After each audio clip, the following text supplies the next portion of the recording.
Ada sepasang suami istri, seperti pasangan lainnya di kota-kota besar, yang meninggalkan anak-anaknya diasuh pembantu rumah tangga sewaktu mereka bekerja. Anak tunggal pasangan ini, seorang perempuan cantik berusia 3,5 tahun bernama Dita. Ia sering sendirian di rumah dan kerap kali dibiarkan pembantunya karena pembantunya sibuk bekerja di dapur. Seringkali bermainlah dia bersama ayunan-ayunan di atas buean yang dibeli ayahnya, ataupun memetik bunga dan lain-lain di halaman rumahnya. Suatu hari dia melihat sebatang paku berkarat, dan ia pun mencoret lantai tempat mobil ayahnya diparkir. Tetapi karena lantainya terbuat dari marmer, maka coretannya tidak kelihatan. Didorong rasa penasaran sebagaimana lazimnya anak-anak, dia coba lagi mencoret, tetapi kali ini pada mobil baru ayahnya. Ya, karena mobil itu berwarna gelap, maka coretannya tampak jelas. Apalagi anak ini pun membuat coretan sesuai dengan kreativitasnya. Kemudian dibuat gambar ibunya dan gambar ayahnya, lalu gambar dirinya sendiri, lukisan ayam, kucing, dan sebagaimana gambar-gambar lain yang mengikuti imajinasinya. Kejadian itu berlangsung tanpa disadari oleh si pembantu rumah tangga. Kebetulan pada hari itu ayah dan ibunya bekerja mengendarai motor karena mereka menghindari kemacetan lalu lintas pada hari Senin. Saat pulang petang, terkejutlah pasangan suami istri itu melihat mobil yang baru setahun dibelinya dengan cara bayar angsuran yang masih lama lunasnya. Si bapak yang belum lagi masuk rumah ini pun terus menjerit, "Kerjaan siapa ini?" Pembantu rumah yang tersentak dengan jeritan itu pun berlari keluar. Dia juga terkejut. Mukanya merah padam ketakutan, lebih-lebih melihat wajah bengis tuannya. Sekali lagi diajukan pertanyaan keras kepadanya, dan dia terus mengatakan, "Saya tidak tahu, Tuan." "Kamu di rumah sepanjang hari, apa saja yang kamu lakukan?" hardik si istri. Si anak yang mendengar suara ayahnya tiba-tiba berlari keluar dari kamarnya. Dengan penuh manja dia berkata, "Dita yang menggambar itu, Ayah. Cantik kan?" katanya sambil memeluk ayahnya dan sambil bermanja-manja seperti itu. Si ayah yang sudah kehilangan kesabaran mengambil sebatang ranting kecil dari pohon di depan rumah, kemudian dipukulkannya berkali-kali ke telapak tangan anaknya. Si anak yang tak mengerti apa-apa menangis kesakitan, pedih sekaligus ketakutan. Puas memukul telapak tangan, si ayah kemudian memukul pula belakang tangan anaknya. Sedangkan si ibu cuma mendiamkan saja, seolah merestui dan merasa puas dengan hukuman yang dikenakan kepada anaknya. Pembantu rumah terbengong, tidak tahu harus berbuat apa. Si ayah cukup lama memukul-mukul tangan kanan dan kemudian ganti tangan kiri anaknya. Setelah itu si ayah masuk rumah diikuti si ibu. Pembantu rumah tersebut menggendong anak kecil itu dan membawanya ke kamar.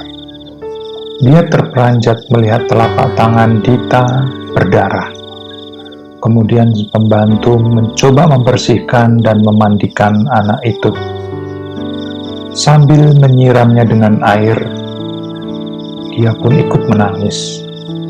Anak kecil itu juga menjerit-jerit menahan pedih saat lukanya kena air. Lalu si pembantu rumah menidurkan anak itu untuk beristirahat. Si ayah sengaja membiarkan anak itu tidur bersama pembantu pada malam itu. Keesokan harinya, kedua belah tangan si anak menjadi bengkak. Melihat itu, pembantu rumah mengadukannya kepada majikan. "Oleskan saja obat," jawab si bapak. Sudah 3 hari berlalu, si ayah tidak juga menjenguk anaknya, sementara si ibu juga begitu. Meski setiap harinya bertanya kepada pembantu. "Dita demam, Bu," jawab si bantu ringkas. "Kasih obat penurun panas saja," jawab si ibu. Sebelum si ibu masuk kamar tidur pada malam harinya, ia menjenguk kamar pembantunya. Dan saat dilihat anaknya Dita dalam pelukan pembantu rumah tangga itu, dia kemudian menutup kembali pintu kamar pembantunya dan bergegas tidur. Memasuki hari keempat, pembantu rumah tangga itu memberitahukan kepada tuannya bahwa suhu badan Dita terlalu panas. "Sore nanti kita bawa ke klinik, jam 5, kata majikan itu kepada pembantunya. Sampai saatnya tiba, si anak yang sudah lemah dibawa ke klinik. Dokter mengarahkan agar ia segera dibawa ke rumah sakit karena keadaannya sudah serius. Akhirnya Dita dirawat inap. Setelah beberapa hari dirawat inap, dokter memanggil bapak dan ibu dari anak itu. Tidak ada pilihan lain, kata dokter tersebut, yang mengusulkan agar kedua tangan anak itu dipotong karena sakitnya sudah terlalu parah dan infeksi akut. Ini sudah bernanah. Demi menyelamatkan nyawanya, maka kedua tangannya harus dipotong dari siku ke bawah, kata dokter itu. Si bapak dan ibu bagaikan terkena halilintar mendengar kata-kata itu. Terasa dunia berhenti berputar. Tetapi apa yang dapat dikatakan lagi? Si ibu meraung merangkul si anak. Dengan berat hati dan lelehan air mata istrinya, si ayah bergetar tangannya menandatangani surat persetujuan pembedahan. Keluar dari ruang bedah selepas obat bius yang disuntikan habis, si anak menangis kesakitan. Dia juga keheranan melihat kedua tangannya berbalut kasa putih. Ditatapnya muka ayah dan ibu. Kemudian dia juga melihat wajah pembantunya. Dia mengerutkan dahi melihat mereka semua menangis. Dalam siksa menahan sakit, si anak bersuara dalam linang air mata. "Ayah, Ibu, Dita tidak akan melakukannya lagi. Dita tidak mau lagi ayah pukul. Dita tidak mau lagi jahat. Dita sayang ayah, sayang ibu," katanya berlinang air mata, berulang kali membuat si ibu gagal menahan rasa sedih. "Dita juga sayang Mbok Narti," katanya memandang wajah pembantu rumah tangganya itu, sekaligus membuat wanita itu meraung histeris. "Ayah, kembalikan tangan Dita. Untuk apa diambil? Dita janji tidak akan mengulanginya lagi. Bagaimana cara Dita mau makan nanti? Bagaimana caranya Dita mau bermain nanti?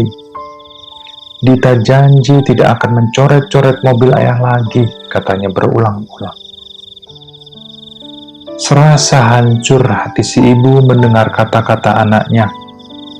Meraung-raung dia sekuat hati, namun apa yang sudah terjadi, tiada manusia yang dapat menahannya. Nasi sudah menjadi bubur. Pada akhirnya, si anak cantik bernama Dita itu meneruskan hidupnya tanpa kedua tangan, dan ia masih belum mengerti mengapa tangannya tetap harus dipotong meski ia sudah meminta maaf. Tahun demi tahun, kedua orang tua tersebut menahan pedih dan kehancuran batin, sampai suatu saat sang ayah tak kuat lagi menahan kepedihannya, dan ia wafat, diiringi tangis penyesalan yang tak bertepi.